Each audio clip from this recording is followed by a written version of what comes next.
for the people that like don't know what cryptocurrency is or like a blockchain, you had like a really good analogy about like how would you describe cryptocurrency? I'm talking about the car analogy. Well, yeah, I would say this is for a lot of like the more tribalist people. There's a lot of belief that goes around and it gets spread around of like people believing that my chain is better than yours. You know, my protocol is works better than yours, and mine's is gonna outlive yours and stuff like that. And I believe that to that tribalistic kind of mentality, especially like in layer ones as well. There's this fight about who's gonna be the Ethereum killer, and everyone's trying to be the best, better than Ethereum. But I believe that several chains are gonna work, are gonna function really well, and they're gonna prosper, and they're gonna work together. Interoperability, that's the goal. And I do believe that there's gonna be some headliners, you know, like Ethereum, Solana, Avalanche, Algorand, like the Cardano. There'll be a few headliners.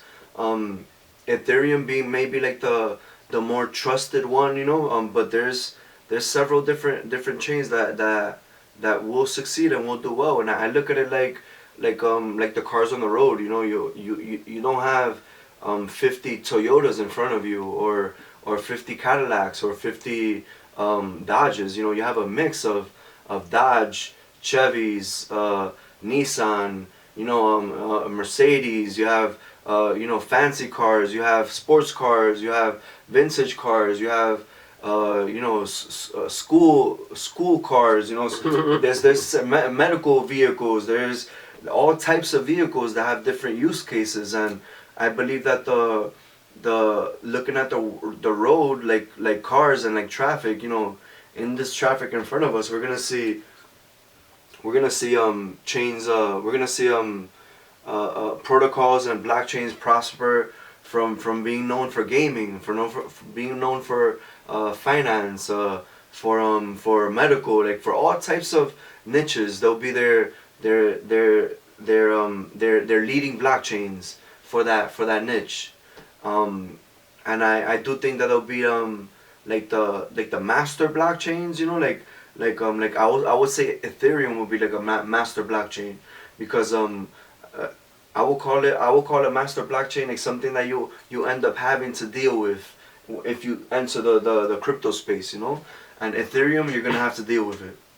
Oh yeah, for sure. I mean, with all the different protocols that are building on that chain itself, like a wise man told me once in the Atlanta Blockchain Center that like Ethereum, if Bitcoin is the engine of a vehicle, then like Ethereum's the oil that you need, and it just keeps running through the engine. Mm-hmm.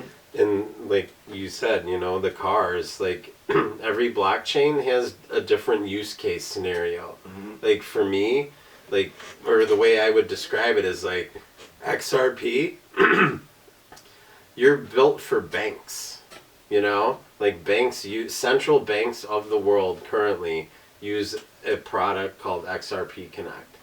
And like that is their like main bread and butter, is their function is like secure bank transactions without having to go through the traditional 3 bank rails to make a transaction. Yeah, and like, you know, we were talking about ACH earlier, right? Mm-hmm. And it's like a payment solution blockchain. Mm-hmm. You know, and we know Bitcoin is like a commodity. It's gold. Mm-hmm. Is like, people didn't start utilizing Bitcoin as a blockchain until recently. Mm-hmm. You know, like a couple years ago, oh, now we have ordinals. Yeah. You know, and we can put 4 megabits of information on one piece of data on a Bitcoin like transaction. So yeah, it's just, I agree with you. I love that analogy where it's like cars. Every blockchain has a different purpose, whether it's like medical or banking or industry-wide. But yes, I love that analogy, and I'm glad that, you know, the audience is able to hear it from your perspective. Yeah, facts, definitely.